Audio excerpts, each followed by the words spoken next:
On November 4, 1961, another secret meeting was held regarding Cuba. Robert Kennedy, the president's brother, still aimed to overthrow Castro. He proposed that conditions on the island continue to be escalated through sabotage, espionage, and public unrest carried out by Cubans themselves. The operation was codenamed Mongoose. The United States campaign against Cuba and NATO members undermining the United Nations led to serious consequences. The Soviet Union decided to equip Cuba with nuclear weapons. This dangerous decision by Moscow led to direct conflict between the United States and the Soviet Union, bringing the world to the brink of nuclear war. In his autobiography, Soviet Premier Nikita Khrushchev justified this dangerous arming as follows. Given the constant threat caused by American interference in the politics of that Caribbean island, the question arose, what should our policy be? This question haunted me constantly. Everyone agreed that America would not leave Cuba alone if we did nothing to prevent it. One thought kept running through my mind. What would happen if we lost Cuba? If Cuba fell, other Latin American countries would turn their backs on us, arguing that despite our power, the Soviet Union could not help Cuba. On May 21, 1962, in Moscow, during a meeting of the political leadership, it was decided that the best response would be to deploy medium-range tactical missiles to Cuba. This plan was named Operation Anadyr. It was to be implemented by early November and kept strictly secret. While the United States did everything in its power to overthrow Castro, the Soviets armed Cuba in what became a true race. The Soviets initiated Operation Anadyr and sent tanks, fighters, combat vehicles, trucks, helicopters, anti-aircraft missiles, bombers, and over 50,000 soldiers transported by ships across the Atlantic to Cuba. The heart of Operation Anadyr was the deployment of a total of 60 missiles with nuclear warheads, including 36 medium-range R-12 missiles and 24 long-range R-14 missiles. The warheads and missiles were delivered by various ships. Only the medium-range missiles reached Cuba, as the Soviet ships carrying the long-range missiles were intercepted and turned back to the Soviet Union. The first ship set sail on June 12, 1962, and arrived in Cuba 2 weeks later. A total of 85 passenger and cargo ships made approximately 150 trips between the Soviet Union and Cuba from July to October. Everything was kept in strict secrecy on their first voyage. Ship captains and battalion commanders received sealed envelopes they were only allowed to open upon reaching predetermined coordinates in the Atlantic Ocean. The letters instructed them to proceed to Cuba. During installation on Cuba, the missiles had to be protected from sabotage. Therefore, the larger weapon systems were only transported to Cuba from September onwards. 2 cargo ships transported the 36 medium-range missiles, which arrived in mid-September, and their warheads arrived on October 4th. When President Kennedy gave his televised speech on October 22nd, it was already known that half of the R-12 missiles had been set up to be fueled, a process that takes about 18 hours. None of the missiles were yet planned for flight, and the warheads were still in bunkers. Thus, the nuclear missiles were not yet ready for use. The Cubans welcomed this additional armament, as the arrival of nuclear missiles alongside tanks and trucks remained strictly guarded secrets. On October 14th, an American reconnaissance plane flew into Cuban airspace at high altitude and photographed the missile sites. Compared to today's technology, image transmission was slow. The photos were developed and analyzed on Monday, and the president was only shown them on Tuesday. The photographs confirmed that Cuba was in the midst of arming with nuclear missiles.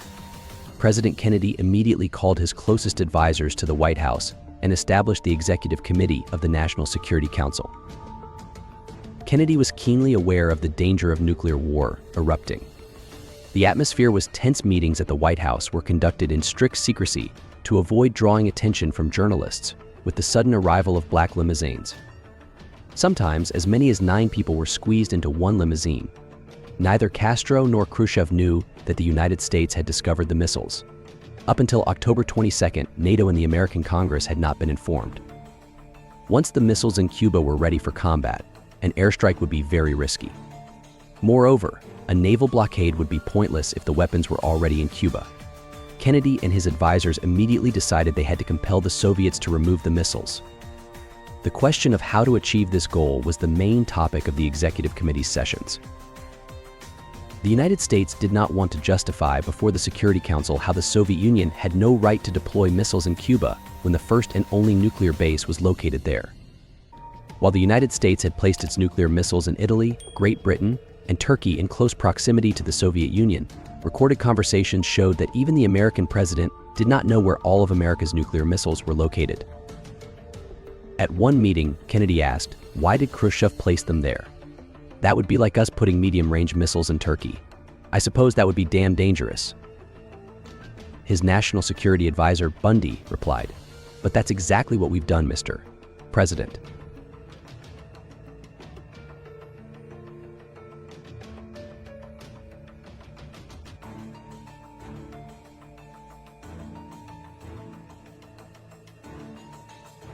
When it comes to military strategies, the most aggressive option was a heavy airstrike followed by an invasion. This was precisely what the Pentagon generals desired. A slightly less intense approach would be a surgical airstrike on selected targets. The mildest option was a naval blockade, which required neither an island invasion nor bombing. After 6 hours of deliberation, Kennedy opted for a naval blockade. President Kennedy addressed the nation on October 22nd via radio and television. In his speech, he described the situation in the Caribbean and highlighted the danger of Soviet missiles being moved to Cuba. Kennedy concluded by stating that any missile launch from Cuban territory towards any Western Hemisphere country would be regarded as an attack by the Soviet Union on the United States. This speech, along with the subsequent diplomatic and military actions taken by the American government, marked the culmination of the Cuban Missile Crisis. The two major military powers were on the brink of a nuclear catastrophe. Kennedy signed Directive 3504 on October 23rd, implementing a naval blockade to prevent the importation of all offensive weapons to Cuba. NATO members, including Great Britain and France, unanimously supported the United States and demanded the withdrawal of Soviet missiles. The British ambassador argued that nuclear weapons were necessary, with no controversy surrounding their deployment. Thus, the pattern of debate became clear. NATO considered their own missiles defensive, while labeling Soviet missiles as offensive. Countries led by Moscow within the Warsaw Pact viewed the situation differently and demanded the lifting of the naval blockade. Romanian Ambassador Mircea Melita claimed that a long series of American aggressive acts aimed at overthrowing the legitimate Cuban government. On October 24th, Soviet leadership intercepted a message from the U.S. Strategic Air Command, instructing preparations for a nuclear attack. The American invasion of Cuba was scheduled for October 26th. On that day, all Cuban air defense units were placed on high alert.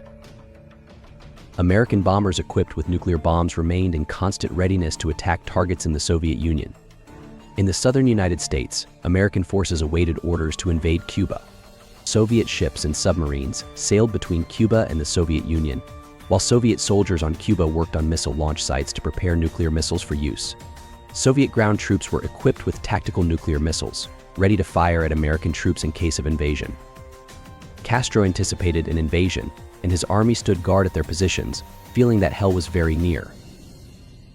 On October 27th, U.S. Attorney General and the president's brother, Robert Kennedy, met with Soviet ambassador to the U.S. Anatoly Dobrynin.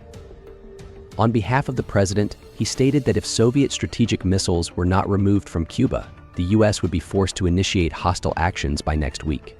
He added that the president wished to avoid war at all costs, but the risk of military catastrophe was increasing by the hour. Therefore, both sides needed to reach an agreement literally within the next few hours. Regarding the deployment of missile bases in Turkey as the only obstacle to a solution, the President of the United States saw no difficulty in addressing this issue. After all, the deployment of missile bases in Turkey had been formalized by NATO's official decision. However, the President was willing to negotiate on this issue behind the scenes. Moscow was also concerned about the situation's development. Khrushchev and the Central Committee were ready, fearing that fatal messages from Cuba could arrive at any moment. Daily meetings were held to assess the situation and consider different options. After receiving a message from Kennedy, Khrushchev decided to immediately respond positively, especially since the American president had guaranteed Cuba's security in exchange for the withdrawal of missiles from Turkey. With every minute feeling like an eternity, it was decided that the Soviet government's response would be announced on Moscow radio, a unique occurrence in world diplomacy. According to President Khrushchev, any delay would be equivalent to death. Finally, on October 28th, Pravda published Khrushchev's appeal to President Kennedy, which concluded with a commitment to withdraw those assets from Cuba considered aggressive, along with agreeing to implement this under a UN resolution. U.S. representatives would issue a statement on withdrawing their missiles from Turkey. The President of the United States did not delay in responding. "I welcome your message and consider it an important contribution to peace." On October 28th, Cuba also received a telegram. Moscow explained that it had to withdraw missiles to prevent the eruption of a global conflagration and the destruction of everything achieved by the Cuban Revolution. Castro was furious about the agreement reached between Americans and Russians, especially because he was not involved in any way. On October 30th, the Soviet government received the U.S. president's decision to eliminate missiles in Turkey, without mentioning its connection to the Cuban events. Thus, the formal Cuban Missile Crisis came to an end. Numerous books have been written about the Cuban crisis, particularly after the fall of the Berlin Wall. It became the first topic of Russian-American cooperation in studying the Cold War. Therefore, everything about it and its course is well documented. What happened during this crisis had a significant impact on events in the Soviet Union. It was later one of the reasons for Khrushchev's removal from all positions. It remains unclear how surprising it was for both sides and whether there was something behind the scenes that we do not know. One mystery related to this is the Penkovsky affair, named after Colonel Oleg Penkovsky, who was arrested on October 22nd for leaking highly classified Soviet secrets the same day Kennedy announced the blockade of Cuba. In the West, Penkovsky was considered their most important spy ever. Oleg Penkovsky informed the Americans that the Soviet Union in the Caribbean crisis would not rely on intercontinental ballistic missiles, but on R-12 ballistic missiles, later discovered by American reconnaissance planes in Cuba. Khrushchev was removed 2 years later on October 14, 1964. Just 5 days later, on October 19th, Chief of the General Staff Marshal Beryozov, arriving for the celebration of the liberation of Belgrade, died in a plane crash that collided with a building. 32 people died, including the entire Soviet delegation and other prominent conspirators against Khrushchev. At the time, the head of Yugoslav security, General Ivan Miskovic, said the Soviets only asked about this tragedy once and showed no further interest.